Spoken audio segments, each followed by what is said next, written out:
देणार नाही अशा प्रकारचा काम या ठिकाणी आपल्याला करायचं आहे। खरं म्हणजे बघा, मी आपल्याला एकच गोष्ट सांगण्याकरता आलो आहे।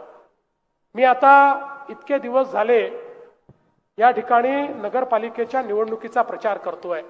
रोज 6-7 शहरांमध्ये मी जातो, पण कुठल्याही शहरात गेल्यावर कोण्या नेत्यावरही टीका करत नाही, कुठल्या पक्षावरही टीका करत नाही।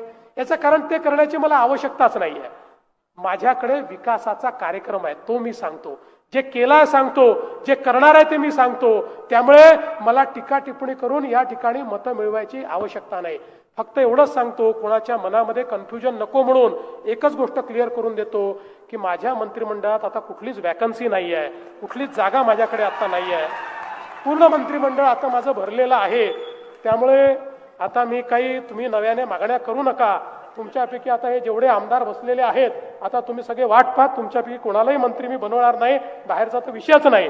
त्याच्यामुळे आता सध्याची वॅकन्सी नसल्यामुळे मी कोणी काही सांगितलं तरी तुम्ही काही त्याची फार चिंता करू नका। आणि दुसरे काय सांगतात याची चिंता करू, आपण या ठिकाणी विकासाकरता एकत्रित आलेलो आहोत। विकास आपल्याला करायचा आहे। आज बघा, आपण वेगवेगळ्या योजना या ठिकाणी आणल्या।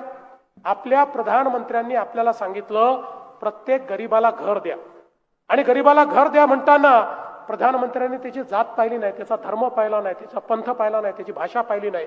त्यांनी सांगितलं जो कोणी असेल, हिंदू असेल, मुसलमान असेल, शीख असेल, बौद्ध असेल, ईसाई असेल, कोणी असेल, प्रत्येकाला घर मिळालं पाहिजे।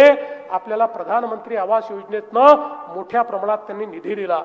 पण आपल्या लक्षात आलं की निधी तर आपल्याकडे आला, पण अनेक नगरपालिकांमध्ये तो निधी आपल्याला खर्चच करता येत नाही।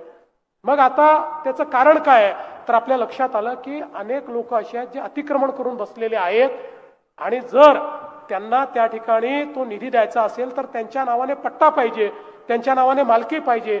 2 महिन्यापूर्वी आपण निर्णय केला की या ठिकाणी प्रत्येक शहरामध्ये जे लोक झोपडपट्टीत राहत आहेत किंवा जे लोक अतिक्रमण करून बसलेले आहेत, त्या सगळ्यांचं अतिक्रमण नियमित करायचं आणि त्यांना मालकी हक्काचा पट्टा द्यायचा, आणि मालकी हक्काचा पट्टा देऊन घर बांधण्याकरता 2.5 लाख रुपये देखील त्यांना द्यायचे।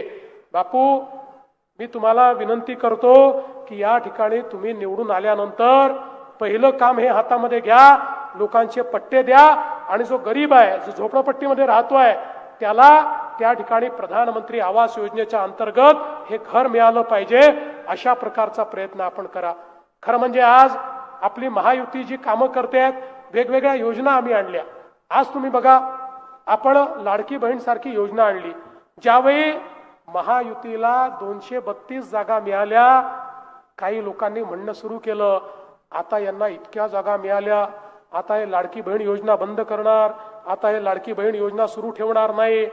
पण लाडक्या बहिणींना सांगतो, गेला 1 वर्ष योजना चालूच आहे, आणि जोपर्यंत तुमचा देवाभाऊ मुख्यमंत्री आहे ही योजना सुरूच राहील, ही योजना बंद होऊ शकत नाही।